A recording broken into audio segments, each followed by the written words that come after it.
ವಿಷಯಗಳನ್ನು ಕುರಾನ್ ಏನು ಹೇಳ್ತಾ ಇದೆ ನಂಬ್ತೀರಾ ಅಂತ? ಖಂಡಿತ ನಂಬ್ತೀನಿ ಸರ್. ಅದರಲ್ಲಿ ಈ ಥರ ವೈಲೆನ್ಸ್ಗೆಲ್ಲ ಸಪೋರ್ಟ್ ಮಾಡಲ್ಲ, ಅದನ್ನು ಹರಾಮ್ ಅಂತಾರೆ. ನಿಮ್ಗೆ ಗೊತ್ತಿದೆ, ಇಲ್ಲಿ ಸಿನಿಮಾದಲ್ಲಿ ತುಂಬ ವೈಲೆನ್ಸ್ ಕಾಣ್ತಾ ಇದೆ. ನೀವು ಯಾಕೆ ಹರಾಮಿಗೆ ಅದನ್ನು ನಂಬಿದ ಹರಾಮಿಗೆ ಯಾಕೆ ಸಪೋರ್ಟ್ ಮಾಡ್ತಾ ಇದ್ದೀರಾ? ಮತ್ತೆ ನೋಡಿ ಸರ್, ನೀವು ಜಾತಿ ತಗೊಂಬಂದ್ರಿ. ಜಾತಿ ಅಲ್ಲ ಸರ್, ನಾನು ಹಲವಾರು ಸತಿ ಹೇಳಿದ್ದೀನಿ ಸರ್, ಕಲಾವಿದ ಜಾತಿ ಸರ್. ಇಲ್ಲ ಇದು ಅಲ್ಲ, ಒಂದು ನಿಮಿಷ, ಅದಕ್ಕೆ ನಾನು ಸ್ವಲ್ಪ ಲೆಟ್ ಮಿ ಟಾಕ್. ಅಲ್ಲ ಜಯದ್ ಅವರೇ, ಅಲ್ಲ, ಎಕ್ಸ್ಕ್ಯೂಸ್ ಮಿ ಸರ್.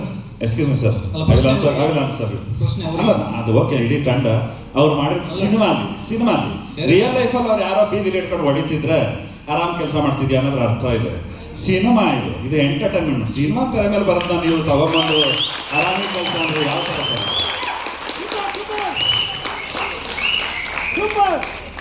ಓಕೆ, ನನಗೆ ಜಾಯದ್ ಅವರ ಉತ್ತರ ಸಿಕ್ಕಿಲ್ಲ, ಡೈರೆಕ್ಟರ್ ಉತ್ತರ ಸಿಕ್ಕಿಲ್ಲ. ನಿಮ್ಮ ಉತ್ತರ ಯಾಕಂದ್ರೆ ಕುರಾನ್ ಗೊತ್ತಿರೋದು ನಿಮಗೆ. ಸರ್, ಕ್ಲಿಯರ್ ಆಗಿ ಹೇಳ್ತೀನಿ sir, wrong questions to wrong person sir. ಅಂದರೆ ಹರಾಮ್ ಅಂತ ಇಲ್ವಾ ಕುರಾನಲ್ಲಿ? ಸರ್, ಅದು ಏನೇ ಇರಲಿ ಸರ್, ಅದು ನನ್ಗೆ ಬಿಟ್ಟಿದ್ದು ಸರ್. ನಾನು ಸತ್ಯ ನಾನು ದೇವ್ರಿಗೆ ಕರೆಕ್ಟಾಗಿ ಲೆಕ್ಕ ಕೊಟ್ಕೊಳ್ತೀನಿ, ತಲೆ ಕೆಡ್ಸ್ಕೊಂಡು ನೀವು.